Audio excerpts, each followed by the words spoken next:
ભલે જીવનમાં બધી જગ્યાએ અવરોધ દેખાતો હોય, ક્યાંય રસ્તો ન દેખાતો હોય, ઈષ્ટ પર નિષ્ઠા રાખી અને આર્તનાદથી પ્રભુને પ્રાર્થના કરવાથી ઠાકોરજી રસ્તો કરી દે ને કરી દે. જેટલા ઘર સભા આપણે બધાને કહું છું, કારણ કે પ્રત્યેક વ્યક્તિના જન્મમાં ક્યારેક એવી ઘટના ઘટતી હોય છે.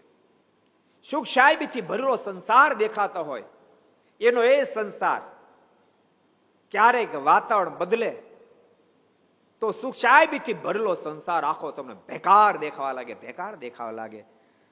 પણ એવા બેકાર સંસારમાં પણ ઠાકોરજી નિષ્ઠા નહીં તૂટવા દેતા, તમે ભગવાનનો ભરોસો નહીં મૂકતા, તો એનો એ સંસાર ભર્યા ભાદરવા જેવો થઈ જાય. અને એ સંસારમાં તમને સર્જનારનું મિલન થાય એ લેવલે તમને પહોંચાડી દે છે. ભરોસો ભગવાન ઉપર રાખજો, ભરોસો ભગવાન ઉપર રાખજો. બહુ ભગવાનની નિષ્ઠા દ્રઢ કરજો. આપત્તિ વિપત્તિમાં તમારથી થાય, જો આપત્તિ વિપત્તિમાં સીધું ઠાકોરજી પર નાખી દેવું ને, તમારે આપણાથી થાય બધો પ્રયાસ કરવો, પણ આપણા બધા પ્રયાસ પછી એમ લાગે તેમ છતાંય કોઈ રસ્તો નથી દેખાતો.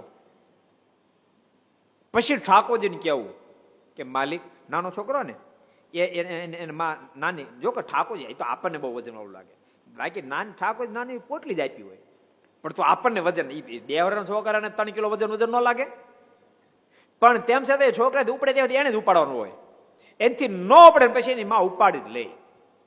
સમજાય? એમ જીવનનો વજન આપણી દ્રષ્ટિએ તો લાખો મનો લાગે, ઠાકોરની દ્રષ્ટિએ 3 કિલો જ છે. આપણે ઉપડે ત્યાં સુધી આપણે જ ઉપાડવાનો.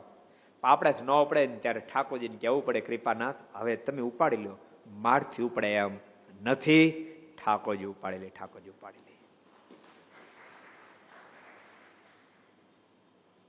ઠાકોરજી બહુ દયાળુ છે.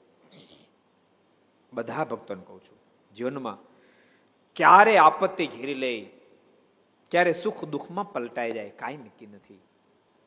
એવી રીતે એવા સમયે પણ ભગવાનને સાથે રાખશો. રસ્તો ન મળે ને ત્યારે હાથમાં માળા લઈને પ્રભુની પાસે બેસી જાય. આર્તનાદથી પ્રભુને પ્રાર્થના કરજો, કૃપાનાથ હું તો તારો છું, તારો છું, તારો છું. તારા સિવાય કોણ મારો ઉગારો, કોણ મારો ઉગારો, કોણ મારો ઉગારો. એ આપણે જેમ કે પથ્થર હૃદયના નથી, પથ્થર દિલના નથી. માખણ કરતા કોમળ છે, માખણ કરતા કોમળ છે, માખણ કરતા કોમળ છે.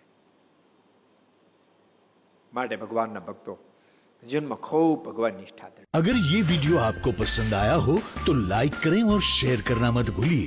सब्सक्राइब करें सरदार कथा चैनल को और बेल आइकॉन पर क्लिक करना मत भूलिए लेटेस्ट वीडियो सबसे पहले पाने के लिए।